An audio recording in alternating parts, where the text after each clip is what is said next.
Welcome to Nisha classes at UK. Reasoning और maths का session शुरू करते हैं। लोक सेवा आयोग का ही रिसेंटली कोई पेपर हुआ है, उसका एक क्वेश्चन है। देख रहे होंगे एक विलुप्त संख्या हमने निकालनी है, कोई सीक्वेंस दिया हुआ है। देखते हैं इसमें हुआ क्या है। मल्टीप्लाई करके प्लस करके हम देख चुके हैं, आंसर नहीं आया है क्योंकि 345 बहुत बड़ी संख्या है और रो वाइज इसमें कुछ नहीं हुआ, तो हमने कॉलम वाइज देखा। तो देखने पे क्या आया है, जो 345 लिखा गया उसका पहला नंबर 3 है, ठीक है, और 3 है 5 3 9 में बीच का नंबर 3 आया है।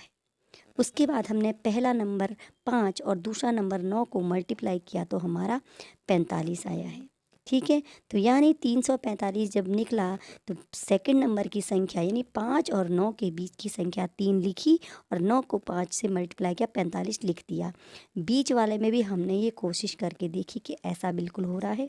तो 6 और 10 के बीच में हमारा क्या है, 4 है, तो हमने 4 लिखा और 10 को 6 से मल्टीप्लाई किया तो वो 60 आ गया, 60 आया, यानी 460।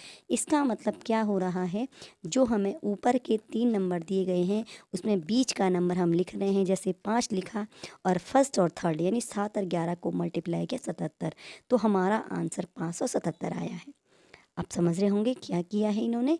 जो स्टार्टिंग के 4 नंबरों में से स्टार्टिंग के 3 हैं उसमें से सेकंड यानी बीच वाला, जैसे यहाँ पे 3 लिखा है सबसे पहले, ठीक है। फर्स्ट में देखते हैं 5 3 9, सबसे पहले 3 लिखा और 9 और 5 की मल्टीप्लाई करी, 45 लिख दिया है। सेकंड वाले में बीच का नंबर 4 लिखा है, 10 और 6 को मल्टीप्लाई करके 60 लिखा है, और लास्ट में हमने क्या किया, बीच का नंबर 5 लिखा और 11 और 7 को मल्टीप्लाई करके 77। तो इस प्रकार आंसर आ गया 577। तो इस प्रकार से भी क्वेश्चन एग्ज़ाम में बन सकते हैं, आप पॉज करके वीडियो को देख सकते हैं, ठीक है। दूसरा क्वेश्चन, एक संख्या को जब 6 से भाग दिया जाता है शेषफल 3 आता है। जब उस संख्या के वर्ग को 6 से भाग दिया जाता है तो शेषफल क्या है। संख्या पता नहीं है, हम ऑप्शन से आंसर नहीं निकाल सकते क्योंकि हमें शेषफल पता करना है, संख्या पता नहीं करनी। संख्या इसमें हमें पता नहीं करनी। तो सबसे पहले हम क्या करते हैं कि 6 का भाग जिस संख्या में देते हैं, जिस संख्या में जाता है उसको देखते हैं। तो 6 का भाग 12 में जब देते हैं तो शेषफल 0 आता है। 6 का भाग हम 13 में देते हैं तो शेषफल कितना आता है, 1। इसी प्रकार 6 का भाग हम 14 में जब देते हैं तो शेषफल 2 आएगा, और जब 6 का भाग हम 15 में देंगे तो शेषफल हमारा क्या आएगा, 3 आएगा। यानी एक चीज़ हमें पता चली, मैंने पहले भी एक वीडियो में ऐसा क्वेश्चन आपको करवाया था शेषफल वाला, ठीक है। तो हम हर उस संख्या को देखेंगे जिसमें 6 का भाग जाता है और उसमें 3 जोड़ देंगे, ठीक है। तो एक संख्या को 6 से जब भाग देते हैं तो संख्या हम कैसे निकालेंगे, कोई भी संख्या हो सकती है, जैसे 15 हो सकती है, ठीक है। और उसके बाद क्या बोला गया है, संख्या के वर्ग को 6 से भाग देना है। संख्या क्या है हमारा 15, जिससे 6 को भाग देने पर शेषफल 3 आया है। 15 का वर्ग क्या, 225। अब 225 को हम 6 से भाग देते हैं तो हमारा शेषफल हम देखते हैं 3 आता है। अब रफ में आप इनको जो जितना बोला जाता है रफ में वर्ग करते रहिए, भाग देना तो आपको आता ही होगा। तो शेषफल 3 आ रहा है, यानी संख्या को 6 से भाग देने पर अगर शेषफल 3 आ रहा है तो उस संख्या के वर्ग को 6 से भाग देने पर भी शेषफल 3 आता है, ठीक है। तो मैंने क्या बोला आपको, 6 के गुणज में 6 के मल्टीपल में जो संख्या आती है उसमें 3 जोड़ दीजिएगा, वो संख्या आपकी पहली संख्या हो जाएगी, ठीक है। और संख्या के वर्ग को हम 6 से भाग देंगे तो हम शेषफल निकाल सकते हैं। एक और संख्या देखते हैं हम, जिसमें 6 से भाग देने पर शेषफल 3 आएगा। अभी हमने 15 देखी थी, अब हम 27 देखेंगे। 27 क्यों देखा कि 6 चौको 24 और 24 में 3 जोड़ के 27 आता है, यानी शेषफल कितना आएगा, 3। हर वो संख्या जिसमें 6 का भाग जाता है उसमें 3 जोड़ेंगे तो उस संख्या को 6 से भाग देंगे तो शेषफल 3 आएगा। तो हमने 27 देखी संख्या, ठीक है। 27 को 6 से भाग दिया, शेषफल 3 आया। अब 27 के यानी उस संख्या के वर्ग को, तो 27 का वर्ग मैं करती हूँ तो 27 का वर्ग आता है 729। 729 को जब हम 6 से भाग देते हैं, अब हम शेषफल दोबारा से देखेंगे। पहले में हमने 15 संख्या ली, 15 का स्क्वायर 225 था, शेषफल हमारा 3 आया था। अब जो 27 का स्क्वायर 729 है, इसमें 6 का भाग दे रहे हम तो आप देखिए इसमें क्या आएगा, 6 दूनी 12 बचा यहाँ पे, और ये 9 में 6 का भाग देंगे तो कितना आएगा, 6 एकम 6, और यहाँ पर भी हमारा शेष कितना आया है, 3। यानी हर वह संख्या जिसमें 6 से भाग देने पर शेषफल 3 आता है, उसके वर्ग को 6 से भाग देंगे तो शेषफल 3 आएगा। एक और चीज़ हमें इसमें पता चली, इसको ज़रूर नोट कीजिएगा, हो सकता है इस प्रकार का कोई और क्वेश्चन एग्जाम में रिपीट हो जाए। 5 से भाग दिया जाए, 6 से भाग दिया जाए, 7 से भाग दिया जाए, ठीक है। तो क्या करना हमें, जो मल्टीपल होते हैं उसमें शेषफल ऐड कर दो, वो संख्या बन जाएगी जिसको हमें भाग देना है। एक और क्वेश्चन देखिए, औसत बताइए है, एक्स वाई जेड का औसत के है। अब बताइए, अलजेब्रिक टर्म में औसत है, ठीक है। तो औसत मतलब x plus Y plus Z upon 3, 3 number हैं तो क्या करते हैं, संख्याओं का योग बटे संख्याएं कितनी है, कुल संख्याएं। तो संख्याओं का योग क्या है, x plus Y plus Z upon 3, और ये कितना दिया गया है आपको, औसत ये दिया गया है, हमें के दिया गया है, ठीक है। आप रफ में भी इनको नोट करते तभी आपकी प्रैक्टिस बनेगी, देखने से मैथ्स नहीं हो पाएगी। फिर क्या गया है क्वेश्चन में, अब यहाँ पे मैं निकालती हूँ x plus Y plus Z is equal to 3 के कर लेते हैं, अपॉन 3 था ना, तो 3 इधर मल्टीप्लाई में चला जाएगा, तो x plus Y plus Z is equal to मेरा 3 के आता है। दूसरा पार्ट क्या दिया गया, x plus X Y plus Y Z plus Z X equal to 0, और मुझे फाइंड करना है उसका औसत, X square plus Y square plus Z square का औसत, यानी औसत 3 संख्या है तो मुझे क्या करना है, इसमें 3 का भाग देना है, हमें ये फाइंड करना है। X square plus Y square plus Z square का औसत means X square plus Y square plus Z square को 3 से भाग देना है, ठीक है, अपॉन 3 करके। तो हम सबसे पहले क्या करेंगे, जो हमें गिवन है, जो मैंने अभी फाइंड किया X plus Y plus Z, इसका होल स्क्वायर कर देते हैं हम, क्योंकि मुझे एक्स स्क्वायर तभी मिल पाएगा जब हमने लेफ्ट साइड का स्क्वायर किया, तो 3k का भी हम स्क्वायर कर देंगे। अब X plus Y plus Z का होल स्क्वायर क्या बनता है, X square plus Y square plus Z square और प्लस 2 ब्रैकेट में X Y plus Y Z plus Z X, ठीक है। और राइट साइड में हमारा क्या आ जाता है, 3k का होल स्क्वायर, यानी 9k का स्क्वायर। आप अगर इन क्वेश्चन करने में थोड़ा सा भी डाउट हो रहा है, आप पॉज करके दोबारा वीडियो को देख के अपना रफ में कर सकते हैं। अब क्वेश्चन में क्या दिया गया, X Y plus Y Z plus Z X 0, यानी 2 के साथ जो मल्टीप्लाई में पार्ट है X Y plus Y Z plus Z X is equal to 0 कर देंगे, तो मेरे पास क्या बचता है, X square plus Y square plus Z square, और राइट साइड में बचता है 9k का स्क्वायर, ठीक है। अब 9k का स्क्वायर है तो मुझे क्या फाइंड करना है, X square plus Y square plus Z square का औसत, यानी X square plus Y square plus Z square upon 3 मुझे पता करना है। तो हम क्या करेंगे, दोनों साइड को 3 से डिवाइड कर देंगे, तो राइट साइड में हमारा बचता है 3k स्क्वायर, ठीक है। 9k स्क्वायर को 3 से डिवाइड करेंगे, 3k स्क्वायर बचता है। आंसर क्या आया है, X square plus Y square plus Z square का औसत आया है हमारा 3k square, option number C, ठीक है। आप इसको बिल्कुल साफ रफ में कीजिएगा, आपको इसका आंसर मिल जाएगा। थोड़ा सा वीडियो को पॉज करके देख सकते हैं, ठीक है। औसत मालूम होगा आपको, संख्याओं का योग बटे कुल संख्या करते हैं, और इसी मेथड से मैंने इसको किया है, कुछ इसमें दिया गया है, और थोड़ा सा अलजेब्रिक आपको फॉर्मूले याद रखने होंगे। अब यहाँ पे कुछ चीज़ें दी गई है, एक सिंबल दिया गया है, सिंबल मतलब कोई भी रिलेशन हो सकता है, और P और Q का एक रिलेशन बनता है, तो यह आता है P स्क्वायर प्लस 2Q। तो इसी प्रकार हमें एक और रिलेशन दे गया है, 4 रिलेशन कोई है और 3 का रिलेशन x, तो ये 62 है, तो मुझे x को फाइंड करना है। अब हम क्या करेंगे, इसमें जो ये है P रिलेशन Q, तो सबसे पहले हम यहाँ से स्टार्ट करते हैं, जो हमें दूसरा दिया गया है जिसमें x वाला पार्ट है 4, और एक ही जो रिलेशन बनाया गया है ब्रैकेट वाला, हम पहले सॉल्व करते हैं। 3 जो मल्टीप्लाई है प्लस है, जो भी रिलेशन है समथिंग x, तो जो P रिलेशन x है उसमें P स्क्वायर प्लस 2Q आया है, तो यहाँ पर हम क्या करेंगे, P की जगह पे 3 है तो 3 का स्क्वायर प्लस 2Q की जगह पे मेरा x है, इसको 2x में कर देती हूँ। तो ये क्या बन गया, ब्रैकेट वाली जो चीज़ थी वो बन गई है 3x, 3 square plus 2x is equal to 62। अब यहाँ पर फिर से बीच में रिलेशन आया है दो चीज़ का, तो जहाँ पर P है वहाँ पे 4 है, और जहाँ पे Q है वहाँ पे 3 स्क्वायर प्लस 2x है, तो क्या किया गया है आपका P स्क्वायर, ठीक है। यानी मैं इसको और सॉल्व करके देखती हूँ, तो ये 3 स्क्वायर का 9 बन जाता है, 9 plus 2x is equal to ये हो जाता है आपका 62। ठीक है, अब आगे इसको मैं सॉल्व करके देखती हूँ। तो जहाँ पे p है वहाँ पे मेरा 4 है, तो रिलेशन में इस इज इक्वल टू के बाद p स्क्वायर बनता है, तो 4 का स्क्वायर करेंगे यहाँ पे, तो 4 का स्क्वायर मेरा 16 बन जाएगा। और जहाँ फिर मैं प्लस करूँगी और 2 इंटू क्यू, तो q क्या है 9 + 2x, तो हम इसको लिखेंगे 16 + 2 इंटू 9 + 2x। ठीक है, 2 इंटू 9 + 2x हम इसमें लिख देंगे।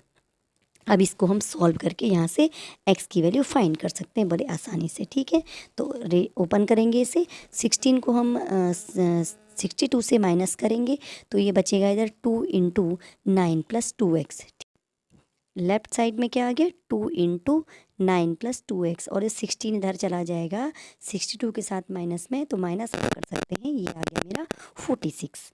ठीक, अब ये 2 into 9 + 2x is equal to 46 में 2 हमारा 46 के अपॉन में जाएगा, तो 46 अपॉन 2 क्या बनता है 23।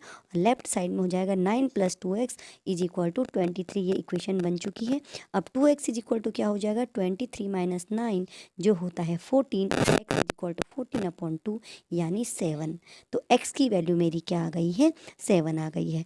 कोई मैथ्स का हमने फॉर्मूला नहीं लगाया, कोई रूल नहीं लगाया, सिंपल मैथमेटिकल जो सिंप्लीफिकेशन होता है वो हमने इसमें किया है। अब थोड़ा सा क्वेश्चन जो दिया गया है वही यही जो है जनरल एप्टीट्यूड है आपका एग्ज़ाम में जो पूछा जाना है, और इस टाइप के क्वेश्चन मैं देख रही हूँ, क्वेश्चन पेपर आपको सॉल्व मैंने करवाए हैं, आपने वीडियोस देखे होंगे। तो इसी प्रकार के क्वेश्चन क्या कर रहा है जो आयोग है वो रिपीट कर रहा है। कुछ जनरल क्वेश्चन देख लेते हैं।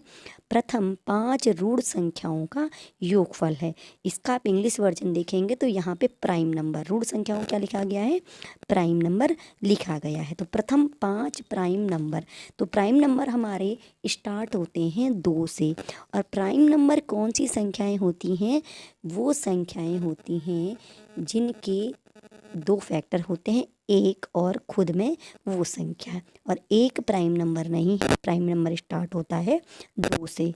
तो 2 प्रथम 5 रूढ़ संख्याएं कौन हो गई 2, 3, 5, 7 और 11, जो जिनको हम अभाज्य संख्याएं भी कहते हैं, जिनमें किसी का भाग नहीं जाता है।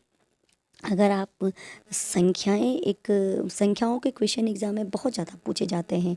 रूढ़ अभी तो प्रथम 5 रूढ़ संख्याएं पूछी, प्राकृतिक संख्याओं के स्क्वायर का योगफल, प्राकृतिक संख्याओं का योगफल, प्राकृतिक संख्याओं के घन का योगफल, इस टाइप की संख्याओं से भी एग्जाम में बहुत क्वेश्चन पूछे जाते हैं।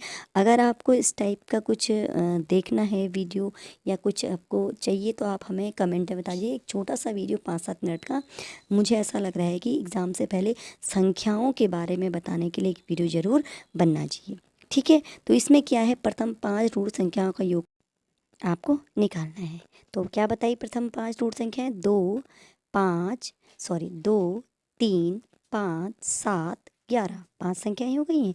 7 हमने पहले लिख दिया है बाय मिस्टेक, तो ये क्या है 2, 3, 7 और 5, 7, 11 लिखनी थी, 2, 3, 7, 5, 11, यह है प्रथम 5 रूढ़ संख्या। 5 को आप पहले लिख लीजिएगा, इनका योग कीजिएगा, तो इनका योग करके क्या आता है 7 और 3 10, तो 12, 5 17 और 17 और 11 ये आ गया आपका 28, यानी प्रथम 5 रूढ़ संख्याओं का योगफल 28 है। प्रथम 10 भी आ सकता है, प्रथम 3 भी आ सकता है, प्रथम 7 भी आ सकता है, एग्ज़ाम में कुछ भी आ सकता है। तो रूढ़ संख्याएं प्राइम नंबर, और प्राइम नंबर यानी अभाज्य संख्याएं वो संख्याएं जिनमें क्या होता है, जिनके केवल 2 फैक्टर होते हैं, एक तो एक होता है, दूसरा वह संख्या खुद होती है, बाकी किसी का उनमें भाग नहीं जाता है। एक क्या है प्राइम नंबर नहीं है, और 2 से प्राइम नंबर स्टार्ट होते हैं। ठीक है, 2, 3, 5, 7, 11, 13, 17, 19 इस प्रकार से होती हैं। ठीक है, अब एक श्रेणी दी गई है, श्रेणी का क्वेश्चन कर लेते हैं। श्रेणी 48, 24, 72, 36 (24) में लुप्त संख्या क्या है। तो इसमें क्या हुआ है, हर दूसरी संख्या का जो पहली संख्या है वो दूसरी की दुगनी है। 24 का दुगना 48, 36 का दुगना 72 और 54 का दुगना इसमें 108 है, तो इसका ऑप्शन डी 108 है। मैंने इसको सॉल्व करने में बिल्कुल टाइम नहीं लगाया है, क्विक माइंड आपका चलना चाहिए एग्ज़ाम में, जो मैंने आपको करवा दिया है। क्या हुआ है, आप थोड़ा सा पॉज करके वीडियो को देख सकते हैं। जो 24 का जो आपका दुगना है 48 है, 36 का 72 है, तो लास्ट 54 था, 54 का दुगना 108, डी वाला इसका ऑप्शन है। आगे वाले क्वेश्चन में हम देख रहे हैं R इज इक्वल टू 18 और रसिया इज इक्वल टू 87, तो दिल्ली किसके बराबर है। ये क्वेश्चन 2 बार मैं एग्ज़ाम में देख चुकी हूँ। इससे पहले भी एक क्वेश्चन पेपर था, उसमें भी ये क्वेश्चन था, और अभी भी। इसका मतलब आयोग इस प्रकार के क्वेश्चन अब पूछ रहा है। ये क्वेश्चन बहुत ज़्यादा डिमांडिंग क्वेश्चन बन रहा है, ठीक है ना। एक तो आयु वाला जो अनुपात का होता है, दूसरा इस प्रकार के क्वेश्चन। तो इस क्वेश्चन में क्या किया गया है, R इज इक्वल टू 18 लिखा गया है, रसिया इज इक्वल टू 87। तो आप देख रहे होंगे कि R में भी 2 डिजिट है और रसिया में भी 2 डिजिट है। तो यहाँ पर थोड़ा सा सोचने वाली बात है। अब जो पैटर्न है जनरल एप्टीट्यूड का, वो आयोग ने चेंज कर दिया है। इस प्रकार के पूछा है, पहले तो अल्फ़ाबेट का ऑर्डर पूछता था, अब ऑर्डर से नहीं पूछ रहा है। थोड़ा सा है तो ये ऑर्डर ही, लेकिन उसको थोड़ा सा उन्होंने क्या कर दिया, क्वेश्चन में ट्विस्ट डाल दिया है। अब R इज इक्वल टू 18 है। अल्फ़ाबेट में अगर ABCD आप लिखते हैं तो अल्फ़ाबेटिकल ऑर्डर में R तो 18 आता है। R क्या आता है, 18 आता है। ये तो इसने बिल्कुल सही लिखा है, लेकिन रसिया 87 कैसे आया है।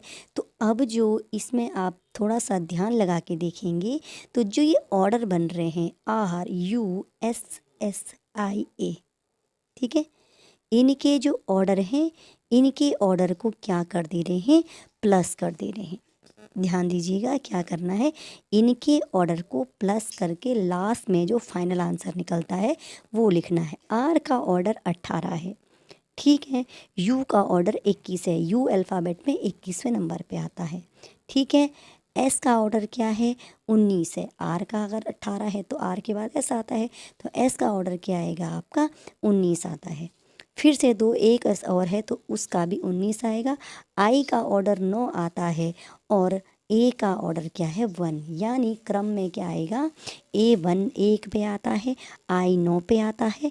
इस प्रकार हम इन सबको जब जोड़ते हैं, इनका ऐड करते हैं, तो हमारा आंसर क्या आता है, हमारा आंसर यहाँ पे बनता है, आप जोड़ लीजिएगा अपने से, तो ये 87 बनता है। रसिया इज इक्वल टू 87 का मतलब जो उनके ऑर्डर थे, सारे ऑर्डर को जोड़ दिया गया है, तब ये रसिया 87 बना है। अब जब रसिया 87 बना है तो हम देखना चाहेंगे कि दिल्ली क्या बना है, ठीक है। तो हम इसी प्रकार दिल्ली में भी ये काम करने वाले हैं, ठीक है। तो दिल्ली में जब हम ये काम करेंगे, ठीक है, तो यहाँ पर 87 आ गया। अब दिल्ली में हमने क्या काम करना है, तो D का ऑर्डर, E का ऑर्डर, L H I इन सब का हमें ऑर्डर देखना है। तो D क्या आता है, चौथे नंबर पे। D का ऑर्डर क्या हो गया आपका, 4 हो गया है, ठीक है। E का ऑर्डर क्या हो गया आपका, 5 हो गया।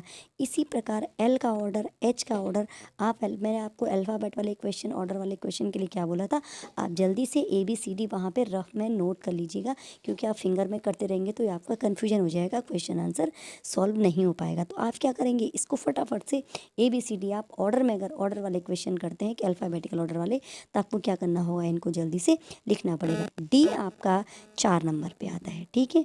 E आपका 5 नंबर पे आता है। इसी प्रकार आप देखेंगे कि L कौन से नंबर पे आता है, H कौन से नंबर पे आता है, I कौन से नंबर पे आता है। तो जो जो नंबर आता है आप लिखते जाएंगे।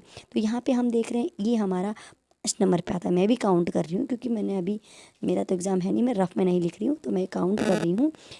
L मेरा आया 12 नंबर पे। अब H कौन से नंबर पे आएगा, ABCDEFGH।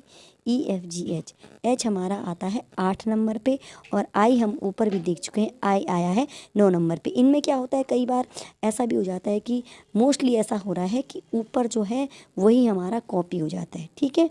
तो दिल्ली 4 नंबर पे आ गया, E आपका जो है 5 नंबर पे आ गया, H 12 नंबर पे आ गया, और मेरा L हमारा 12 नंबर पे आया है, H हमारा H मेरा 8 नंबर पे आया, I 9 नंबर पे आया।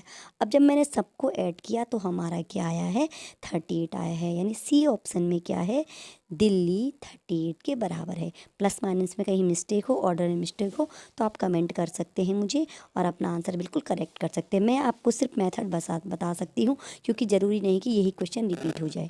ठीक है, तो इस प्रकार से भी क्वेश्चन बन रहा है। पहले तो कूट भाषा का बनता था, अभी मैं जो क्वेश्चन पेपर 2-3 मैंने देखे तो कूट भाषा से कोई क्वेश्चन नहीं है, बल्कि क्वेश्चन इसी टाइप के हैं। ठीक है, 2 नंबर में दिए गए 2 डिजिट वाले क्वेश्चन ज़्यादा बन रहे हैं, तो कुछ भी हो सकता है। अभी तो उन्होंने ऑर्डर दे दिया, आर का 18 ऑर्डर दिया, तो मैंने जब देखा कि रसिया के जितने भी अल्फ़ाबेट थे सबके ऑर्डर को प्लस करा तो हमारा क्या आया, 87 आया। इसी प्रकार जब हमने दिल्ली का करके देखा तो उसके बाद हमारा क्या आ गया है, 38 आ गया है। तो इस प्रकार के क्वेश्चन की प्रैक्टिस आप करते रहिएगा। आज का लास्ट क्वेश्चन मैं आपको करवा रही हूँ। एक क्रम दिया गया है BCFGKL QR क्वेश्चन मार्क, इसके बाद में अगला पद क्या होगा। अब आप देख रहे होंगे कि BC है, B के बाद तुरंत सी आता है ABCFGKL QR, इनके बीच में कोई गैप नहीं है। तो हम कैसे पता करें कि आगे ST आएगा या UV आएगा या XY आएगा या WX आएगा। थोड़ा सा इसमें अब देखना पड़ेगा कि क्रम कैसे चला है, क्रम हुआ क्या है। ठीक है, अब हम अगर BC के बाद FG देखें तो A के बाद BC, ये तो कंटिन्यू चल रहे हैं। DE के बाद F आता है।